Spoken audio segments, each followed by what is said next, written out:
বৃষ্টির দিনে যদি হয় এমন মজাদার গরুর মাংস বোনা, তাহলে তো আর কোনো কথাই নেই, তাই না বন্ধুরা?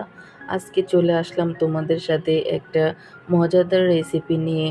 হাতে মাখিয়ে কিভাবে গরুর মাংস এত মজাদারভাবে ভুনা করা যায়, সেটা আজকে তোমাদের সাথে শেয়ার করব বন্ধুরা।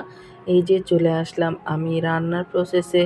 এখানে একটি প্যান নিয়ে আমি গরুর মাংসগুলো দিয়ে দিচ্ছি। এগুলোকে আমি কিন্তু আগে কেটে ধুয়ে রেখেছিলাম। আর এগুলোকে আমি কিন্তু একদম পানি ঝরিয়ে নিয়েছি, কোনো পানি ছিল না এখানে। তো সবগুলো গরুর মাংস হাড় চর্বি সহকারে নিয়েছি, কারণ হাড় চর্বি ছাড়া গরুর মাংস খেয়ে কোনো মজা নেই আসলে। তো এখানে আমি 1 কাপের মতো পেঁয়াজ কুচি দিয়ে দিয়েছি।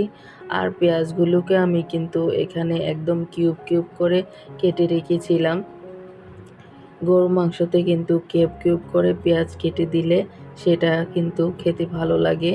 আর পেঁয়াজ যদি একদম গলে যায় আমার কাছে ভালো লাগে না, তার জন্য আমি চেষ্টা করি পেঁয়াজগুলোকে একটু বড় পিস করে দিতে, যেন পেঁয়াজটা বেশি একটা না গলে।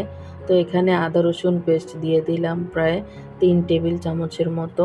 আর এখানে দিয়ে দিচ্ছি স্বাদ মতো লবণ, মরিচের গুঁড়ো, ধনিয়ার গুঁড়ো।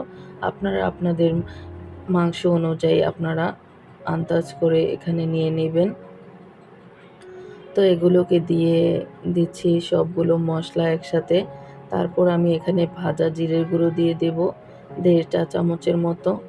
তো এখানে যেহেতু আমার 2 কেজির মতো মাংস ছিল, তো তার জন্য আমি এখানে দেড় চা চামচ হলো জিরের গুঁড়ো দিয়েছি, কারণ যে জিরের গুঁড়োটা ভাজাটা স্ট্রং ফ্লেভার থাকে। আর এখানে দিয়ে দিচ্ছি রান্নার তেল কিছুটা। আমি এখানে বেশি তেল দিইনি, একদম অল্প তেল দিয়েছি। এখন আমি এগুলোকে সুন্দরভাবে হাত দিয়ে মাখিয়ে নিচ্ছি। আর আজকের তরকারিটাতে আমি কোনো বাগার দিব না, এই যে মাংসের তেলেই মাংস রান্না করব। একদম মানে গ্লেসের জন্য শুধু সামান্য কয়েক মানে 2-3 টেবিল চামচ হবে আমি এখানে দিয়েছি রান্নার তেল। সেগুলোকে দিয়ে আমি এখন সুন্দরভাবে এটাকে মাখিয়ে নিচ্ছি। এই যে আমার মাংসটা কিন্তু একদম মাখানো হয়ে গিয়েছে। আর হাত দিয়ে মাখিয়ে রান্না করলে গরুর মাংসর টেস্ট হয় অন্যরকম। সবসময় তো আমরা দেখা যায় বাগার দিয়ে রান্না করে খাই। তো এই যে এখানে দিয়ে দিলাম আমি কিছুটা গরম মশলা, এলাচ, দারচিনি, তেজপাতা সব কিছু আমি এখানে দিয়ে দিয়েছি। কয়েকটা লবঙ্গ দিয়েছি। এগুলোকে দিয়ে এখন আমি ঢাকনা দিয়ে ঢেকে চুলায় বসিয়ে দেব। কয়েকটা গোলমরিচ দিয়েছি। আর এই লবঙ্গ, গোলমরিচ এগুলো কিন্তু আপনারা অবশ্যই চেষ্টা করবেন দেওয়ার জন্য, কারণ এগুলো দিলে খুব সুন্দরভাবে ফ্লেভার চলে আসে আপনার রান্নাতে। একদম শাহি শাহি ফ্লেভার, মনে হবে না যে আপনি বাসায় খাচ্ছেন নাকি আপনি হলো বিয়ে বাড়িতে খাচ্ছেন। তো এই যে আমার রান্নাটা কিন্তু আমি বসিয়ে চলে গিয়েছিলাম একদম জালটা মিডিয়াম টু লো আঁচ করে। আর এখানে কিন্তু পানিগুলো উঠে এসেছে। শুরুতেই কিন্তু আপনারা চুলার জালটাকে একদম বাড়িয়ে দিবেন না, কারণ নিচে যেহেতু পানি থাকে না, লেগে যাওয়ার সম্ভাবনা থাকে। আর এখানে আমি কিন্তু জাল কমিয়ে বসিয়ে রেখেছিলাম, আর মাংস থেকে বেশ খানিকটা পানি উঠে এসেছে। এগুলোকে আমি এখন এভাবে আরও 1 ঘন্টার মতো বসিয়ে রাখবো চুলায়। তারপর দেখবেন আমার রান্নাটা একদম কমপ্লিট হয়ে গিয়েছে। তো এই যে আমি কিন্তু এখানে কোনো ঝোল দেইনি, মাংস থেকে পানি উঠে এসেছিল, সবগুলো দিয়ে কষিয়ে নিয়েছি। আর আমার রান্নাটা কিন্তু এখন অলমোস্ট হয়ে যাচ্ছে।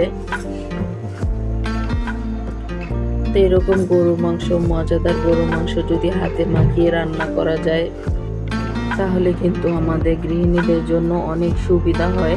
কারণ হলো আমরা যতটা শর্টকাট করতে পারি ততই ভালো, কারণ বাচ্চা কাচ্চা জ্বালা এদিক দিয়ে ওদিক দিয়ে সব দিকের জ্বালা আমাদের মেয়েদের সহ্য করতে হয়। তো এখানে আমি ম্যাজিকের স্বাদ বাড়াতে এখানে দিয়ে দিলাম একটুখানি যে এটাকে কি বলে, রাঁধুনি সস। সেই রাঁধুনি সস আমি হালকা করে ভেজে আমি এটাকে গুঁড়ো করে রেখেছিলাম, সেটাকে এখানে আমি দিয়ে দিলাম।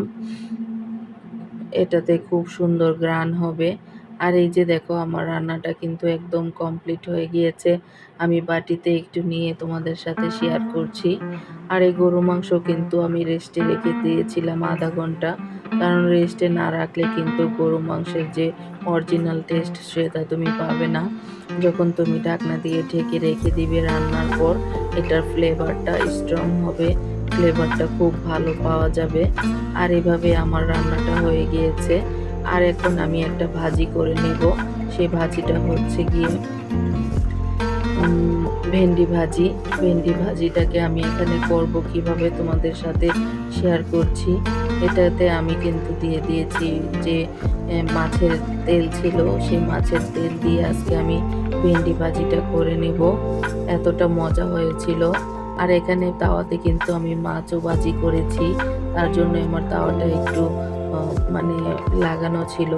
তো যাই হোক, সমস্যা নেই। এখানে যেহেতু আমি ভাজি করব তার জন্য আমি এখানে পেঁয়াজ আর মরিচ দিয়েছি একটু বেশি করে। দিয়ে এখন আমি এখানে ধনিয়ার গুঁড়ো আর হলো হলুদের গুঁড়ো, এই দুইটা জিনিস দিয়ে দিয়েছি। আমি এখানে শুকনো মরিচের গুঁড়ো দেব না, যেহেতু ভাজি নিচ দিয়ে লেগে যাবে আর মানে ঢাক উঠবে, কাশি উঠবে, হাঁচি আসবে। এই যে আমি দিয়ে দিলাম এখানে এই মাছের পেটিগুলো দিয়ে এখন আমি ভালো করে নেড়ে চেড়ে ভেজে নিচ্ছি। আর এই মাছের পেটি দিয়ে যদি ভাজি করো তাহলে কিন্তু তোমরা সঙ্গে সঙ্গে সবজিটা দিতে পারবে না, কারণ এটা থেকে গন্ধ চলে আসবে। আর এই যে দেখো আমার এই যে মাছের পেটিটা এই পর্যায়ে আসার পরে কিন্তু আমি এখানে ভাজিটা দিয়ে দিচ্ছি।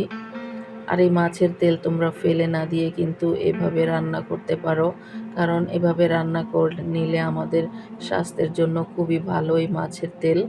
আর যেহেতু তেল এমনি এমনি খাওয়া যায় না, তার জন্য আমি এখানে ভেন্ডিটা দিয়েছি। এই ভেন্ডিটা দেওয়াতে কিন্তু আমার এই মাছের তেলগুলো আমরা খেয়ে নেব, বাচ্চারাও খেয়ে নেবে, কোনো প্রবলেম হবে না, খেতেও ভালো লাগবে।